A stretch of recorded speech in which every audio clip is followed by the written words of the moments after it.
I've made a few videos about the fact that factory-loaded hardcast-lead handgun ammunition has a tendency to shatter on impact with thick bone. I've also personally demonstrated that a plain .38 special round-nosed bullet made out of soft lead will not shatter or fragment on impact with thick bone. When I made those videos, I did not have a really solid understanding of what exact factors led to a more brittle hardcast lead bullet.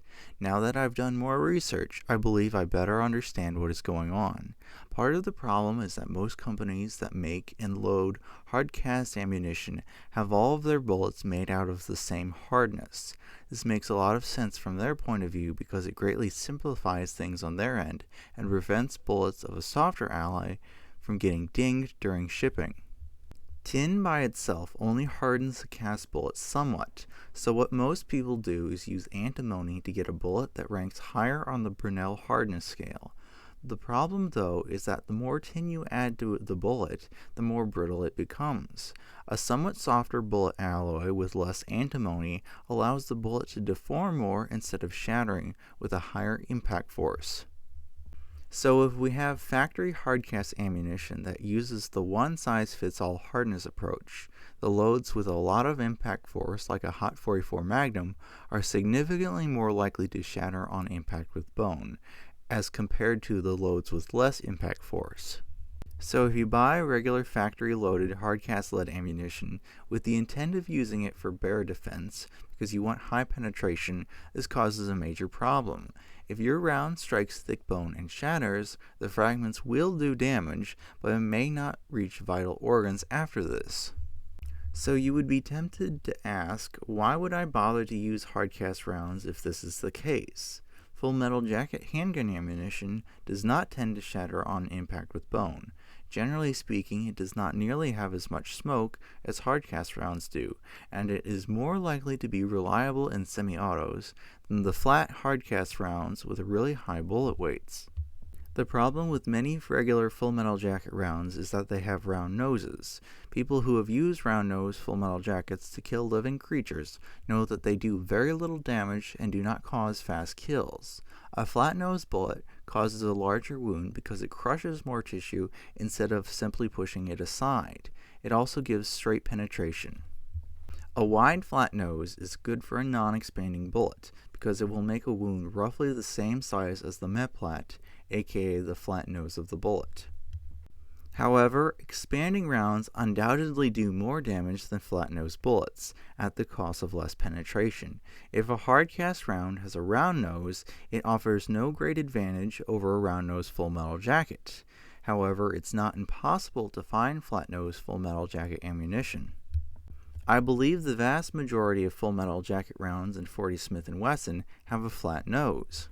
The point I really want to emphasize is that round-nosed bullets can and will deflect. There is at least one case of 9mm full metal jacket rounds deflecting off of a bear's skull. There isn't a lot of details mentioned in this case, but it's extremely likely that these were round-nosed 9mm. Historically, people have hunted elephants with both flat and round-nosed ammunition, but pointed ammunition was strongly discouraged because it was more likely to deflect off. Round-nosed full metal jackets are not totally useless though. If they are all that you have, they will kill a bear if you use enough of them and the shot angle to the bear's skull is not too severe. By the way, if a specific kind of hardcast lead ammunition does not work in a handgun that is generally very reliable, like a Glock, I would blame the ammunition and not the handgun. The gist of the problem is that there is a mismatch between the feed ramp angle and the shape or ogive of the bullet. Obviously, how much penetration the round has is completely irrelevant if it doesn't work in your handgun. Revolvers also don't have these problems, but it seems that more and more people are moving away from revolvers for bear defense. I should also say that some hardcast rounds don't have good accuracy in Glocks due to the polygonal rifling. So far, we don't have any great advantages in the hardcast lead department, and one large disadvantage. As long as you use flat-nosed full metal jackets, deflection is not a big problem. However, if we are interested in casting our own bullets, or at the very least reloading our own ammunition, the problem with shattering bullets, I believe, can be minimized. At the beginning of the video, I showed a formula that tells you how hard your bullets need to be for the pressures involved. The proper hardness of a bullet is based on the need to have the bullet soft enough for a proper seal with the barrel at a given velocity. Many people are inclined to believe that harder is automatically better, and that's not really the case. So you have two basic ways of achieving the proper hardness. One is hardcast and the other is heat treating. Using a relatively high amount of antimony in your alloy and just casting the bullets, the result is a somewhat brittle hardcast bullet. When you heat treat a cast bullet and then quench it with water, you increase the hardness of that bullet without making it more brittle. Antimony is still a crucial part of the alloy, but as I understand it, you can get the same hardness with less antimony and consequently less brittleness if you use heat treating. So as I see it, heat-treated bullets are undoubtedly superior to hardcast lead. I should also mention that heat-treated bullets will get harder over time depending on the amount of antimony in them. Again, increased antimony increases hardness. In comparison, more tin means that the bullets will soften over time and harden less during the heat treatment process. The problem with heat treating cast bullets for the average person is that to get a consistent level of hardness you need a convection oven with a fan. Full-size convection ovens tend to be rather expensive, but convection toaster ovens can actually be pretty reasonably priced. You just have to be aware that toaster ovens don't really get to high temperatures when compared to full-size ovens. These charts are just a general rule of thumb meant to illustrate a point. The point being that if you have a basic convection toaster oven that only goes up to roughly 450 degrees, that is almost enough to get to a Brinell hardness of 25. More than 20 Brinell hardness is not really needed unless you have a round that is going over 1700 feet per second, and that means the oven can cover a great deal of handgun calibers. Obviously, for health and safety reasons, you don't want to be using the same oven for both baking delicious cinnamon rolls and heat treating lead bullets.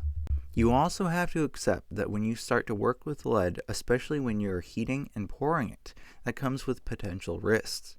So before you just decide to start making your own cast bullets, you really need to understand how to do it safely, and you really need proper ventilation if you are doing it inside an enclosed space. At this point, we should ask the question, now that we have minimized the shattering aspect by heat treating bullets instead of using hard casts, do cast bullets have any major advantages over Flatnose full metal jacket rounds? From a material standpoint, the heat treated round is consistently hard throughout, and this could be theoretically better because full metal jackets could theoretically deform if they hit hard enough bone. It's difficult to say exactly how large this advantage is though. The problem is that even if a full metal jacket is deformed somewhat, if you are using a cartridge that is reasonably powerful to begin with, they still have the capacity to have good penetration even after passing through a thick bone. The point about deformation would logically be more of a problem if you have an angle that gives you a high chance of deflection to begin with. I should also mention that even solid copper rounds can be deformed somewhat after striking thick bone. Obviously, it's not really enough to change the outcome of a bear encounter, but it is still worth mentioning. Since I haven't seen anyone test heat-treated lead rounds against bone, and I don't own any myself, I don't have any way of directly comparing them to full metal jackets. Since casting lead bullets and heat treating them requires more time, money, and know-how from the individual compared to using full metal jackets of the same bullet shape, I can't really justify that increased investment without seeing a clear and measurable advantage. Now, someone could make the argument that cast lead bullets are available in wide flat nose configuration for magnum calibers while full metal jackets are not. Wide flat nose rounds, of course, have a wider wound track and deep penetration in soft tissues. This argument does have a point, but whether the increased wound track does enough of a difference on an actual animal to alter the outcome of a given bear encounter is unknown. Likewise, it seems pretty unlikely for the increased penetration to be much of an advantage if we are talking about calibers like .357 Magnum and .44 Magnum, which already have pretty high penetration, which always leads me to ask the question, what good does more penetration achieve once a given round leaves the vitals? Circling back to cast ammunition, there may be more arguments for its use if we don't limit ourselves to simply hardcast or heat-treated rounds. One person on a forum thread mentioned he had taken a cow elk with his .41 Magnum and some moderately soft bullets. This elk was shot almost straight on, a slightly quartering shot, and it traveled almost completely lengthwise through her.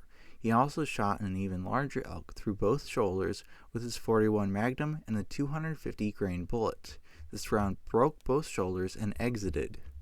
His velocity and technique is to sacrifice a little accuracy by using a bit of a softer alloy in the 8 to 10 Brunel hardness range in order to still get expansion from his bullets when they are used on smaller game like antelope. He also raised the Brunel hardness of his rounds to around 10 to 12 when he was specifically hunting larger animals like elk and moose, compared to the smaller animals like deer or coyotes. Because of this technique, the rounds still exit on every elk he's taken, and they are still soft enough to do more damage than a hardcast round that has no expansion.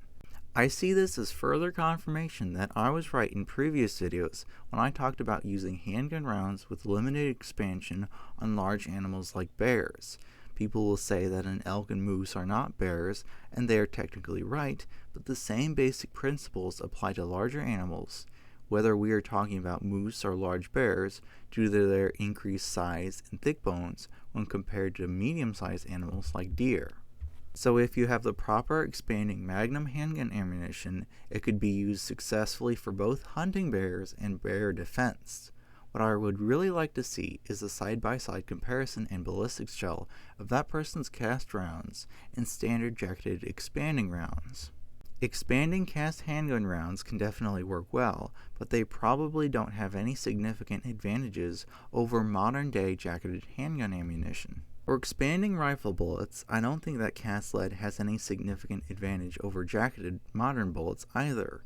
This is a wet pack penetration chart from a lineman book, and I highlighted the jacketed 30-30 rounds to compare to a softer cast lead 30-30 round of roughly the same velocity.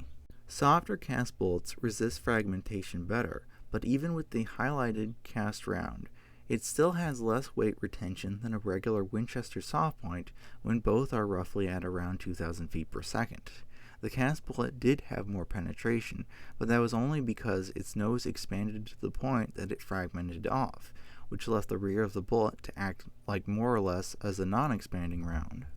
I could be wrong, but it seems that the most compelling argument for using cast lead ammunition is the fact that they can be cheaper round per round than jacketed ammunition, provided that you can get lead and other necessary things at reasonable prices. For the person who doesn't do a lot of shooting, it is probably cheaper to use inexpensive factory ammunition. Finally, I want to mention that soft lead bullets, whether they are shot from rifles or handguns, they tend to shatter only when they impact a rough, hard surface like limestone. If they impact a smooth, hard surface with those same rounds, they won't shatter, but will only flatten out. Obviously, impact velocity matters a great deal, but you get the point. I'm Info Gunvault. I'm known for my articulate, detailed, and analytical approach.